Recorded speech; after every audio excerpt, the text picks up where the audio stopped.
The inspiration for the show garden, called Cloud9, came from a holiday that we'd just been on.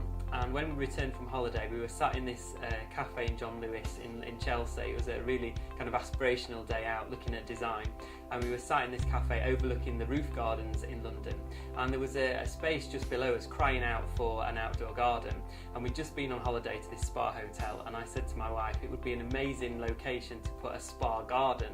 And I thought, we've had the outdoor kitchen, we've had the outdoor lounge, we've had the outdoor kind of study. Let's have the outdoor spa. So that's really where the inspiration for the show garden came. The design process for a show garden is exactly the same as you would go through with a normal client when you design their garden. The luxury here is that we get to invent our own client, but you still have to think about how that client will use the space. So we still do a survey, we're still working to perimeters within the garden, we're still working to a fixed budget. The process that we would go through is to do the survey initially, then we would create some 3D visuals and really get the client excited by those, because that gives them an opportunity to see what they would see through each of the windows of their house and as they drive up the driveway. And then we'd look at designing the master plan, which gives the detail mainly for the contractor. We'd then do a lighting plan, a drainage plan, and finally a planting plan. And then the contractor that way ensures that they build the garden to our exact specification. The garden has been designed to be attached to a penthouse suite, so there'll be a level threshold so you can open the bifolding doors and step straight out into the spa garden.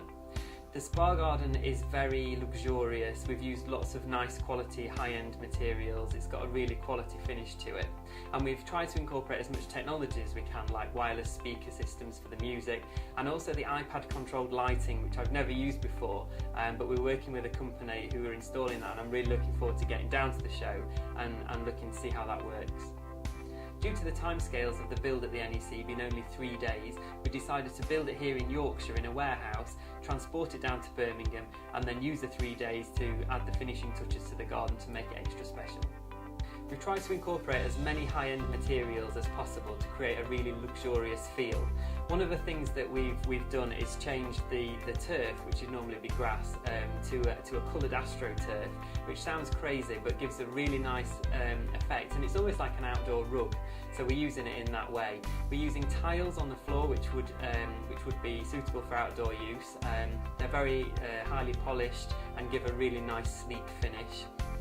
We needed to develop a contemporary way of cladding some walls, so if you've got dead space in a garden like we have at the show, we need something which is going to bounce back light and add interest. So we designed something called urban skins, and they are metal panels which are powder coated in a variety of colours, and they can be simply hung on the wall or a fence, and they just reflect light and add some texture and interest to what would otherwise be a very unattractive space. We've managed to source a really beautiful piece of furniture for the show garden. It's the kind you would find in a spa hotel. It's got some gorgeous curves to it, and it's really bright white, which will be a fabulous contrast against the rest of the dark colours that are going on in the garden. We've designed a couple of pieces of sculpture which we're going to launch at the show, and this was in direct response to our clients needing medium-sized sculpture which we couldn't find available on the market. We've taken great pride in designing this in-house, so it is exclusive to us, and we've made it from British steel, which is very important to us, and it's been handcrafted in Derbyshire, so we've kept it nice and local to our offices.